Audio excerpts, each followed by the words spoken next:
Facebook friends? How about more than 1,000? You can. Now, I don't know that I really know all, whatever, 1,100, 1,200 people that I said, yeah, I'll be your friend. But using that network helps me whatever I want to do with my brand, whatever I want to do to make sure that my friends' network understands what's happening, it can be effective. My friend over here brought his friend to the branding event, right? That's effective. To Ken's point, as Mary started us out asking if anyone knew about, what the definition of viral marketing is, a lot of people think, viral marketing is you make a funny video of a monkey falling out of a tree, and that's viral marketing. And that's, viral marketing is when Kent puts up a post and his 1,200 friends see that, and of those, 12 post it to their own status update, and each of those 12 have 200 followers, and of those, 6 post it to their status, and pretty soon, Kent's second and third level connections are showing up in this room or picking up the phone and calling you because someone has promoted your brand on your behalf. Viral marketing is when someone else, without being compensated, chooses to promote your brand or forward that video or link back to your website or tweet about you or comment on your blog. So again, how can you use Facebook? Listen. There's a lot of conversations going on out there.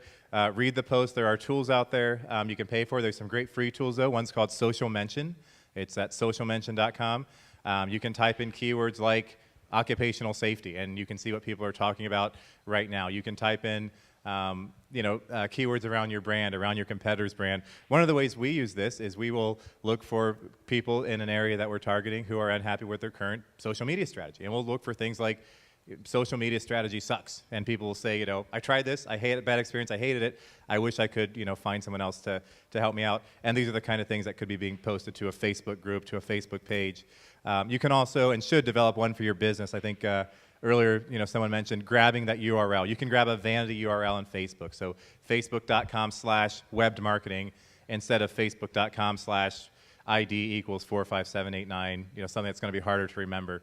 Grab that URL and make sure that, again, your company brand is consistent on your Facebook page as is with your website. One of the other questions before we leave Facebook we get a lot is, well, I have a website already. Why do I need Facebook? And if you look at your statistics on your own website, I can promise you your most loyal visitor, your kids or your mom or your neighbor or your husband, whoever it is, probably visits your website twice a month. That's pretty high intense, especially if you're more of a marketing-oriented website where you aren't having downloadable content. So let's say 2 visitors a month. The average Facebook user visits every day and spends 55 minutes on Facebook. So they start their day by opening Facebook and reading the news, whether it's from their friends or whether it's from more of a professional angle. And so if you're posting to Facebook, you're showing up in that stream, they might visit your page once a month, so you could have 1 chance to reach them, or you could have 30 chances to reach them if you're building a Facebook page and connecting with them there. The Facebook profile search, this is under the search section. If you want to find profiles of, again, you want to find the occupational safety manager, you want to find directors of IT, you want to find CEOs, whatever it is, you can set up the criteria because when we all join Facebook, we all provide this information. One of the reasons we focus mainly on Facebook, LinkedIn, and Twitter is people tend to be really, really honest on them. If you've ever done phone surveys, you got somebody there, they're trying to cook dinner for their kids, they got to get to soccer practice, so they say, yes, no, I don't know, maybe, and they do whatever they can to get off the phone. On Facebook, LinkedIn, and Twitter, the only reason a user can get any value is if they're honest. So if I say I like downhill skiing and I don't, the only people that want to connect with me are their downhill skiers, and I'm going to have a terrible experience. So as those are the 3 we focus on because people tend to give you very honest, legitimate information. I know we're right up against time here, so we'll jump ahead here and we'll talk about LinkedIn. And this is Kent's LinkedIn profile. I know when we talked earlier, Kent has said that LinkedIn is really where he spends a lot of his social media time, so I will turn the mic over to him and let him walk us through this. I'm not sure I'm going to be as good at play-by-play as Bill is. That's true. I'm learning a lot. That's good. And I've already learned some things today. For instance, we talked about bio and having a good picture. I need a better picture than that. I don't know. What about you? You guys thinking about your picture right now? That was supposed to be humorous. It's okay. It's the end of the day. You need coffee. I get it, but you can laugh. So I've got, and I think some of you would probably say I've probably got a branding issue because I do Leadership Management Institute, passionate about that. I've got this TV show thing that's happening, and that's under the umbrella that is of Kent Justice Consulting. And so what am I going to say here that communicates, hey, I can do a lot, but here's really where my focus is. So what's the thing that's happening soonest for me? Well, I made sure that right at the top there, host for this TV show on NBC4, We Decorate Columbus. It's in May. And I did that at the beginning of this month to make sure that people who wanted that business connection would know, oh, that's happening this month. I've been telling people about it as it's been in production for a while. I've been a Facebook message here. I've sent some LinkedIn messages. I've had just, one-on-one conversations. Hey, watch for more information. This is getting started. I'll tell you when it happens. So I want to make sure that anybody who may have remembered that or who I may have told, hey, we're getting ready to start here, when they see this would remember, oh, yeah, I want to know when that starts because I want to make sure that I'm with that. In terms of the other things here, these are all current things, right?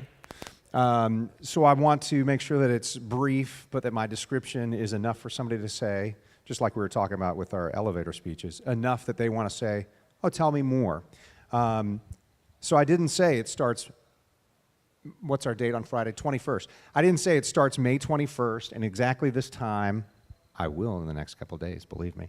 But I wanted people to be able to say, oh, tell me more about that. You know what? One of the people, matter of fact, I have a personal trainer who asked me about this. Oh, when does that start? Really? Huh. I wonder if I could get involved. Early enough that he's become a sponsor for our show. That told me, oh, that's effective. In terms of my past, you see, I mean, that's pretty short on what's there. And there, if you're familiar with LinkedIn, past experience, you can get a lot more detail on there.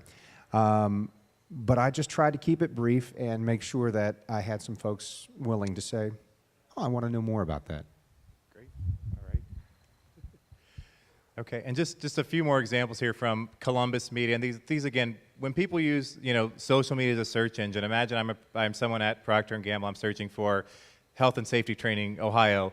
I'm going to type in those keywords. If those keywords don't appear in your bio, you're never going to come up. So be searching on bio, see who's out there now, see what they're doing well, and make sure that you're writing your bio so that those keywords are prominent, that you're coming up when people do those searches. And we'll probably go ahead and take questions now. We've got another section here, but I'll post this on the web marketing website or also get it to Mary so she can post it on the SCORE site, or your management team. So we'll take questions. Yes.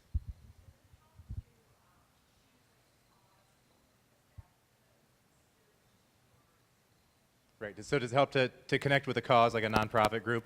I think it does. I think it does add a lot of credibility to your profile. The other thing I would say is, if it's really consistent with what you do, if anyone's a pet lover here and they shop at Mucci and Company, that's one of our clients. They sponsor animal rescue groups. For them, makes a lot more sense to sponsor that than a diabetes group because they're going to be blogged about on animal rescue group blogs. They're going to be connected to on animal rescue groups Twitter accounts. We're going to be tweeting about them.